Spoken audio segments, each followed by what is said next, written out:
নমস্কার বন্ধুরা, আমি শ্রাবন্তী আর আপনাদের সবাইকে জানাই গ্রিন লুক গার্ডেনে স্বাগত। বন্ধুরা, টাইটেল আর থাম্বনেল থেকে বুঝতে পেরেছেন যে আজকে আমার আলোচনার বিষয়বস্তু হচ্ছে আম গাছ। আমাদের মুকুলগুলি এইভাবে বড় হয়ে গেছে, ফোটাও শুরু করে দিয়েছে। আমরা এখন কি যত্ন পরিচর্যা করব যাতে করে এই মুকুলগুলো যাতে নষ্ট না হয়ে যায় এবং অধিকাংশ ফল যেন সেট করতে পারে আমাদের গাছগুলো, সেই নিয়ে ভিডিও। বন্ধুরা, পুরো ভিডিওটা দেখবেন, স্কিপ করবেন না। খুবই গুরুত্বপূর্ণ ভিডিও, যেন আমরা এই সমস্ত মুকুলগুলোকে সুস্থ রাখতে পারি, ভালো রাখতে পারি এবং এই সমস্ত মুকুল থেকে যেন একটা ভালো ফলন যেন আমরা গাছে সেট করতে পারি, সেই নিয়ে বন্ধুরা আজকে আমি বলবো আমার এই ভিডিওতে।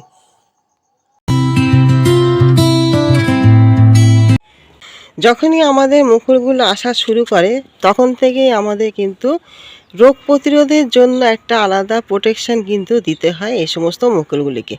কেন এই সময় আমাদের পোকামাকড়ের একটা বংশ বিস্তারের সময়, যা আমাদের এই সদ্য যে মুকুলগুলো আসে তাতে প্রচুর পরিমাণে কিন্তু আক্রমণ ঘটায়, যা আমরা খালি চোখে সেইভাবে দেখতে পাই না। যেখানে সবথেকে বেশি খারাপ করে হপার পোকা আর হচ্ছে থিপস। আর এই দুটো জিনিস, তার সঙ্গে আপনাদের চোষক পোকাও থাকে, যা আমাদের মুকুলের রসগুলোকে চুষে খেয়ে নেয়। ফলে প্রস্ফুটিত হওয়ার আগেই কিন্তু মুকুল নষ্ট হয়ে ঝরে পড়ে। সেই জন্য প্রথম কাজ যেটা আমাদের হবে সেটা একটা ভালো কীটনাশক প্রয়োগ করা। তার পাশাপাশি আমাদের যে ওয়েদার চেঞ্জ হচ্ছে, দিনের বেলায় গরম, রাতের বেলায় ঠান্ডা, কুয়াশা পড়ে, এই সময় কিন্তু ফাঙ্গাসের অধিক মাত্রায় কিন্তু আমাদের গাছগুলোকে লক্ষ্য করা যায়।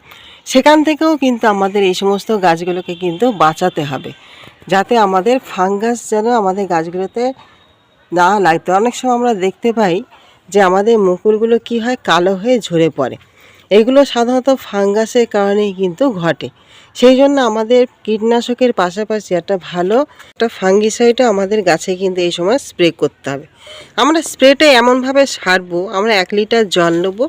সেই 1 লিটার জলে আমরা যদি কন্টাক্ট ফাঙ্গিসাইড, আমরা এই সময় সিস্টেমিকটা ব্যবহার করব না, এই সময় আমরা যেটা ব্যবহার করব সেটা হচ্ছে কন্টাক্ট ফাঙ্গিসাইড, যেটা আমাদের সবথেকে ভালো কাজ এই সময় দেবে, সেটা হচ্ছে অ্যান্ট্রাকল। এই অ্যান্ট্রাকল যদি আপনারা নেন তাহলে নেবেন 1 লিটার জলে 2 গ্রাম। তার সঙ্গে সাইফারমেথ্রিন গ্রুপের যে প্রফেক্ট সুপার, সেটি নেবেন আপনারা, বা 1.5 ml নিয়ে আমরা সমস্ত গাছকে সুন্দর করে কিন্তু স্নান করে দেবো, পুরো একদম ভিজিয়ে স্নান করে দেবো, যেন আমাদের কোনো রকম পোকার কোনো রকম সমস্যা যেন না থাকে। আর এটি আমাদের করতে হবে 10 দিন ছাড়া ছাড়া। তবে হ্যাঁ, মুকুল ফুটে গেলে, যখন মুকুলগুলো ফুটে যাবে সেই সময় কিন্তু আর আমরা এইভাবে আর কীটনাশক হোক বা ফাঙ্গিসাইড হোক, এটা কিন্তু আমরা স্প্রে করতে পারবো না। এই যে মুকুলগুলো দেখতে পাচ্ছেন বন্ধুরা, এগুলো কিন্তু প্রস্ফুটিত এখনও হয়নি। যখন এইরকম দানা অবস্থায় থাকবে তখন আপনারা স্প্রে করবেন। সে 1 বার হোক, 2 বার হোক, 3 বার হোক, 10 দিন ছাড়া ছাড়া আপনারা স্প্রে করবেন। কিন্তু যখন মুকুলগুলো এইভাবে প্রস্ফুটিত হয়ে যাবে, এখানে মুকুলগুলো দেখতে পাচ্ছেন বন্ধুরা যে ফুটে গেছে, এই ফুটে গেলে কিন্তু আমাদের আর কোনোভাবে কিন্তু স্প্রে করতে পারবো না। সে শুধু যে ফাঙ্গিসাইড বা কীটনাশক শুধু যে স্প্রে করতে পারবো না তা না, সমস্ত কিছু যে কোনো স্প্রে জাতীয়, জল জাতীয় জিনিস আমরা মুকুলে কিন্তু দিতে পারবো না। সে খাবার হোক বা আমাদের মাইক্রোনিউট্রিয়েন্ট হোক, আমাদের পিজিআর হোক, আমরা কোনো রকমভাবে কিন্তু কোনো কিছু স্প্রে করতে পারবো না যখন আমাদের এইভাবে ফুলগুলো প্রস্ফুটিত হবে। তার কারণ হচ্ছে কি না, আমাদের প্রথম যে ফাঙ্গিসাইড বা আমাদের যে কীটনাশক, সেটা কি করবে না, আমাদের যে পলিনেটার আছে, যে প্রজাপতি মৌমাছি আমাদের যে পলিনেশনের সহায়তা করে, তারা কিন্তু দূরে সরে যাবে। তখন আমাদের পলিনেশন সঠিকভাবে কিন্তু ঘটবে না। দ্বিতীয়ত, আমরা যদি জল স্প্রে করি বা আদার্স অন্য যে সমস্ত জিনিসগুলো আমরা যদি স্প্রে করি, তাহলে কি হবে না, আমাদের ফুলের মধ্যে যে ছোট ছোট রেণু থাকে, সেই রেণুগুলো কিন্তু ঝরে পড়ে যাবে। ফলে আমাদের পলিনেশনে কিন্তু প্রচুর পরিমাণে বাধা ঘটবে।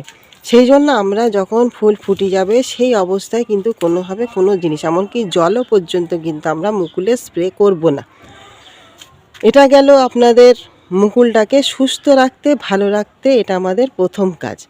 দ্বিতীয় কাজ যেটা হচ্ছে সেটা কি না, আমাদের এই সময় গাছের নিউট্রিশনের যে ডেফিসিয়েন্সি, সেটাকে কিন্তু সবসময় দূরে সরিয়ে রাখতে হবে। তার জন্য আমাদের বিশেষ করে দিতে হবে পটাশিয়ামযুক্ত খাবার, তার সঙ্গে আমাদের দিতে হবে মাইক্রোনিউট্রিয়েন্ট। এটা জল নেব, সেই 1 লিটার জলের মধ্যে 05234 যেখানে পটাশিয়াম ফসফরাস থাকবে, তার সঙ্গে আমরা যে কোনো একটি ভালো মাইক্রোনিউট্রিয়েন্ট নেব। তাহলে 05234টা আমরা নেবো কতটা না 1 লিটার জলে হচ্ছে 2 গ্রাম। আমরা যে কোনো একটা ভালো মাইক্রোনিউট্রিয়েন্ট যেটা বায়োভিটা এক্স, তারপরে আপনার অ্যাগ্রোমিন গোল্ড, মোবিন, যেটাই থাকুন না কেন আপনাদের কাছে, আপনারা 1 থেকে 1.5 ml, আর যদি পাউডার ফর্মে থাকে তাহলে আপনারা 2 গ্রাম নেবেন। আর তার সঙ্গে আমাদের এক্সট্রা যে বোরন 20 সেটা নিতে হবে 1 গ্রাম। নিয়ে আমরা সুন্দর করে কিন্তু স্প্রে করব, সমস্ত গাছে কিন্তু সুন্দর করে স্প্রে করব। স্প্রেটা এমনই করব যেন পুরো গাছ পুরো যেন স্নান করে যেতে পারে, সেইভাবে আমরা স্প্রে করব। কখন স্প্রে করব না যখন আমাদের ফুলগুলো ফুটবে না সেই সময়, কিন্তু ফুল ফুটে গেলে তখন আমরা স্প্রে করব না, তখন আমরা গাছের মাটিতে, এই মাটিতে কিন্তু সেই খাবারটাকে কিন্তু দিয়ে দেবো। তখন আমরা গাছের মাটিতে প্রয়োগ করব। এই খাবারটা দেবো কখন না প্রত্যেক সপ্তাহে 1 দিন করে। প্রত্যেক সপ্তাহে 1 দিন করে যদি আপনাদের অসুবিধা থাকে আপনারা 10 দিন ছাড়া ছাড়াও দিতে পারেন। বন্ধুরা, এখানে যে মুকুলটা দেখতে পাচ্ছেন এটা প্রায় ডিসেম্বর মাসেই মুকুলটা চলে এসেছিল। ছোট ছোট দানাও কিন্তু ধরা শুরু করে দিয়েছে। এই সমস্ত দানা যখন একটু বড় হবে, আর একটু বড় হবে, তখন আমরা কি করব না তখন আমরা জৈব মিক্স খাবারটা গাছের গোড়ায় কিন্তু দেবো। যখন এই যে দানাটা এখন ছোট ছোট দানা হয়েছে, এই দানাটা যখন আরেকটু বড় হবে, একটু মার্বেল সাইজ ধারণ করবে, সেই সময় আমরা জৈব খাবার গাছে গোড়ায় দেবো। এই সময় আমরা কিন্তু গাছের গোড়া কোনো রকমভাবে খুঁচাবো না, কোনো রকম ভারী খাবার, বিশেষ করে নাইট্রোজেনযুক্ত খাবার আমরা কিন্তু মোটেই দেবো না। কারণ নাইট্রোজেনযুক্ত খাবার দিলেও আমাদের এখানে যে ফুল এসছে, আমরা হয়তো ভাবতে পারি মুকুল তো চলে এসছে আবার কি, কিন্তু আমাদের এই মুকুল ঝরতে কিন্তু সময় লাগবে না।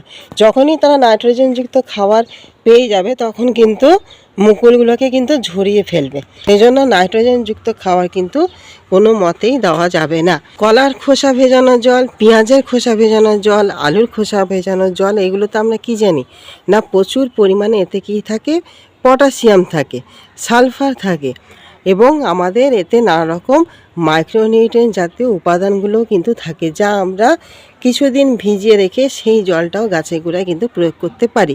কিন্তু সবজি ভেজানো যে তরল লিকুইড সার, যেটা আমাদের কিচেন কম্পোস্ট বলি, সেটা কিন্তু দেওয়া যাবে না।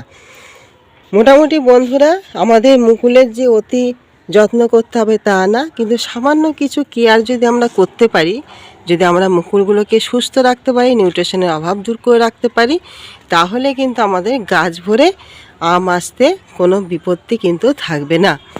সেই জন্য আপনারা এই কটা জিনিস ফলো করুন। এইভাবে আপনারা আপনাদের গাছগুলোকে পরিচর্যা যত্ন নিন, দেখবেন প্রচুর পরিমাণে কিন্তু মুকুল আসবে। কেননা আমরা ছাদ বাগানে যখন একটা আম গাছ রোপণ করি, আমাদের কিন্তু অনেকটাই আশা জুড়ে থাকে আমরা গাছগুলো থেকে যেন একটা ফলন পেতে পারি। সেই জন্য সেই আশা এবং সেই যে আমাদের আকাঙ্ক্ষা, সেটা পূর্ণ করতে কিন্তু আমাদের আম গাছগুলো আমাদের সঙ্গ দেয়। আমরা সামান্য কিছু যত্ন পরিচর্যা যদি তাদের উপরে করি, তারা রিটার্ন কিন্তু আমাদের অতি অবশ্যই দেবে। সেই জন্য আপনারা এইভাবে পরিচর্যা করুন, ভালো রেজাল্ট অবশ্যই পাবেন। বন্ধুরা, ভিডিওটি কেমন লাগলো জানাবেন, ভালো লাগলে লাইক কমেন্ট শেয়ার করবেন, নতুন বন্ধু হলে সাবস্ক্রাইব করবেন। তাহলে আজকের মতন বন্ধুরা আসি, এতক্ষণ ধরে ভিডিওটি দেখার জন্য আপনাদের সকলকে জানাই অসংখ্য ধন্যবাদ।